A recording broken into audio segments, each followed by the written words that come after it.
Chapter 10. The Silver Trumpets. Now the Lord said to Moses, "Make 2 trumpets of hammered silver for calling the community to assemble, and for signaling the breaking of camp. When both trumpets are blown, everyone must gather before you at the entrance of the tabernacle.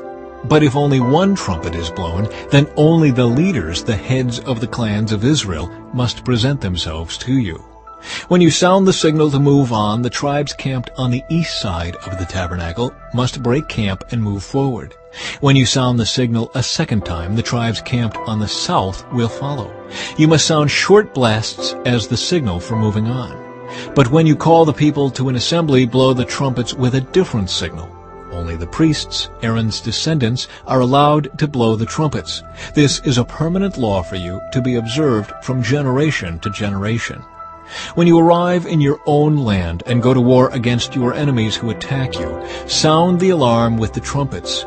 Then the Lord your God will remember you and rescue you from your enemies. Blow the trumpets in times of gladness, too, sounding them at your annual festivals and at the beginning of each month. And blow the trumpets over your burnt offerings and peace offerings.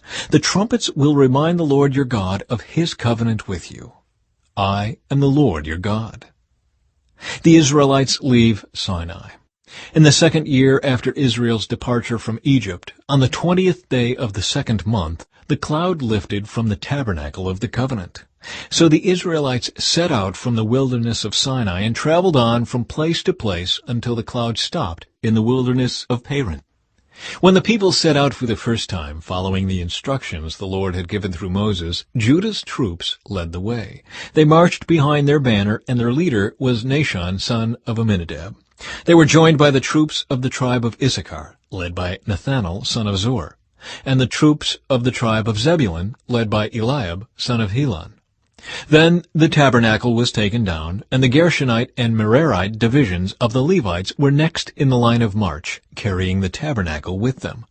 Reuben's troops went next, marching behind their banner. Their leader was Elizur, son of Shedar.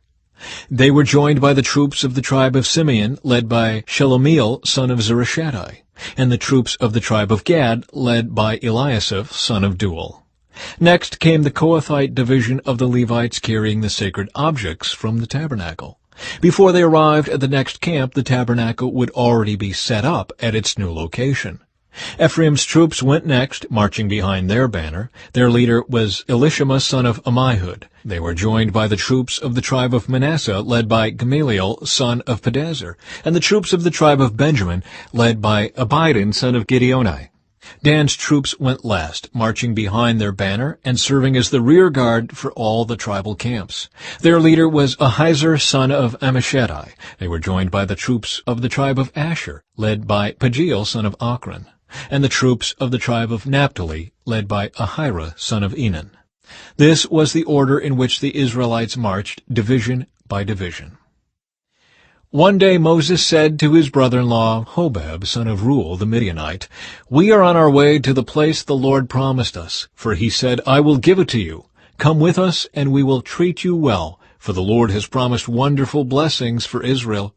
But Hobab replied, 'No, I will not go. I must return to my own land and family.'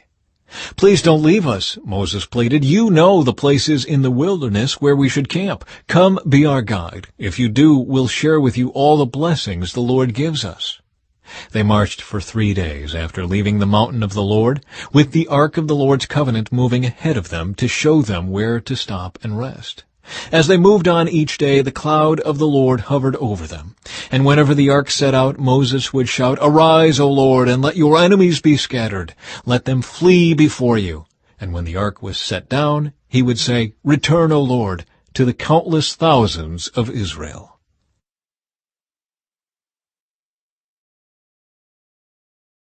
Soon the people began to complain about their hardship, and the Lord heard everything they said. Then the Lord's anger blazed against them, and he set a fire to rage among them, and he destroyed some of the people in the outskirts of the camp. Then the people screamed to Moses for help, and when he prayed to the Lord, the fire stopped. After that, the area was known as Taberah, which means the place of burning, because fire Soon the people began to complain about their hardship, and the Lord heard everything they said.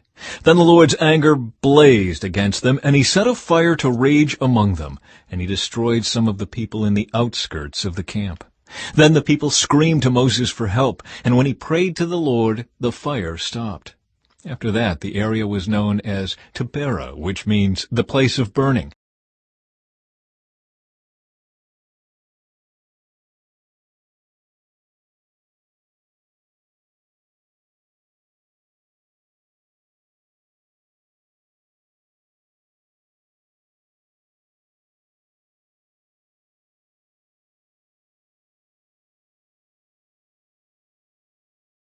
Because fire from the Lord had burned among them there. Then the foreign rabble who were traveling with the Israelites began to crave the good things of Egypt, and the people of Israel also began to complain. "Oh, for some meat," they exclaimed. "We remember the fish we used to eat for free in Egypt, and we had all the cucumbers, melons, leeks, onions, and garlic we wanted, but now our appetites are gone. All we ever see is this manna." The manna looked like small coriander seeds, and it was pale yellow like gum resin. The people would go out and gather it from the ground. They made flour by grinding it with hand mills or pounding it in mortars. Then they boiled it in a pot and made it into flat cakes. These cakes tasted like pastries baked with olive oil. The manna came down on the camp with the dew during the night. Moses heard all the families standing in the doorways of their tents whining, and the Lord became extremely angry. Moses was also very aggravated. And Moses said to the Lord, "Why are you treating me, your servant, so harshly? Have mercy on me. What did I do to deserve the burden of all these people? Did I give birth to them? Did I bring them into the world? Why did you tell me to carry them in my arms like a mother carries a nursing baby? How can I carry them to the land you swore to give their ancestors? Where am I supposed to get meat for all these people? They keep whining to me, saying, 'Give us meat to eat.' I can't carry all these people by myself. The load is far too heavy. If this is how you intend to treat me, just go ahead and kill me. Do me a favor and spare me this misery." Then the Lord said to Moses, "Gather before me 70 men who are recognized as elders and leaders of Israel. Bring them to the tabernacle to stand there with you. I will come down and talk to you there. I will take some of the Spirit that is upon you, and I will put the Spirit upon them also. They will bear the burden of the people along with you, so you will not have to carry it alone.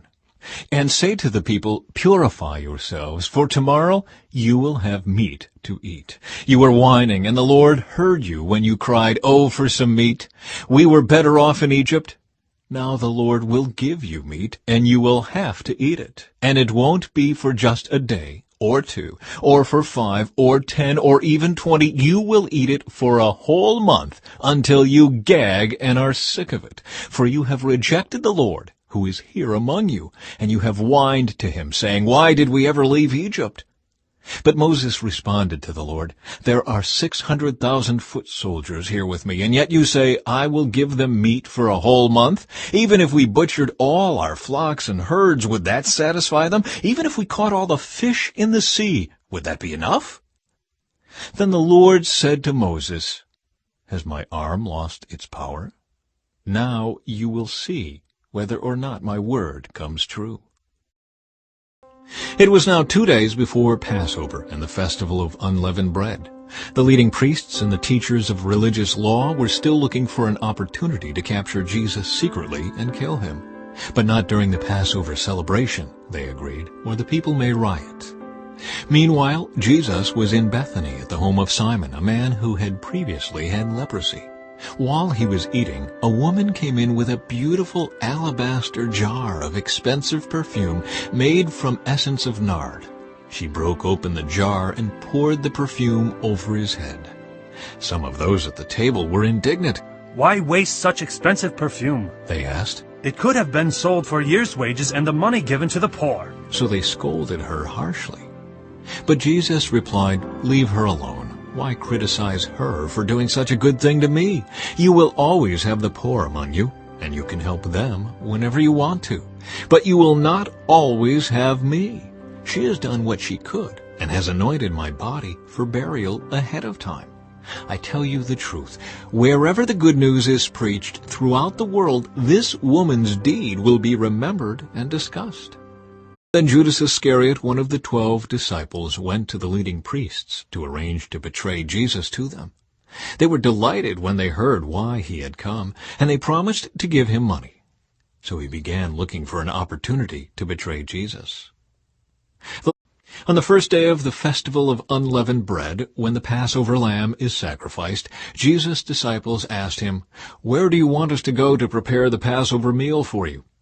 So Jesus sent 2 of them into Jerusalem with these instructions. "As you go into the city, a man carrying a pitcher of water will meet you. Follow him. At the house he enters, say to the owner, 'The teacher asks, where is the guest room where I can eat the Passover meal with my disciples?' He will take you upstairs to a large room that is already set up. That is where you should prepare our meal." So the 2 disciples went into the city and found everything just as Jesus had said, and they prepared the Passover meal there. In the evening Jesus arrived with the 12 disciples. As they were at the table eating, Jesus said, "I tell you the truth, one of you eating with me here will betray me." Greatly distressed, each one asked in turn, "Am I the one?" He replied, "It is one of you 12 who is eating from this bowl with me. For the Son of Man must die, as the Scriptures declared long ago. But how terrible it will be for the one who betrays him. It would be far better for that man if he had never been born." Have mercy on me, O God, because of your unfailing love. Because of your great compassion, blot out the stain of my sins. Wash me clean from my guilt. Purify me from my sin. For I recognize my rebellion. It haunts me day and night. Against you and you alone have I sinned. I have done what is evil in your sight. You will be proved right in what you say, and your judgment against me is just. For I was born a sinner, yes, from the moment my mother conceived me. But you desire honesty from the womb, teaching me wisdom even there. Purify me from my sins, and I will be clean. Wash me, and I will be whiter than snow. Oh, give me back my joy again. You have broken me. Now let me rejoice. Don't keep looking at my sins. Remove the stain of my guilt. Create in me a clean heart, O God. Renew a loyal spirit within me. Do not banish me from your presence, and don't take your Holy Spirit from me. Restore to me the joy of your salvation, and make me willing to obey you. Then I will teach your ways to rebels, and they will return to you. Forgive me for shedding blood, O God who saves. Then I will joyfully sing of your forgiveness. Unseal my lips, O Lord, that my mouth may praise you. You do not desire a sacrifice, or I would offer one. You do not want a burnt offering. The sacrifice you desire is a broken spirit. You will not reject a broken and repentant heart, O God. Look with favor on Zion and help her. Rebuild the walls of Jerusalem. Then you will be pleased with sacrifices offered in the right spirit, with burnt offerings and whole burnt offerings. Then bulls will again be sacrificed on your altar.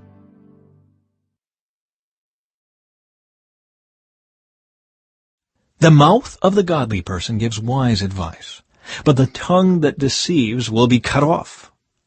The lips of the godly speak helpful words, but the mouth of the wicked speaks perverse words.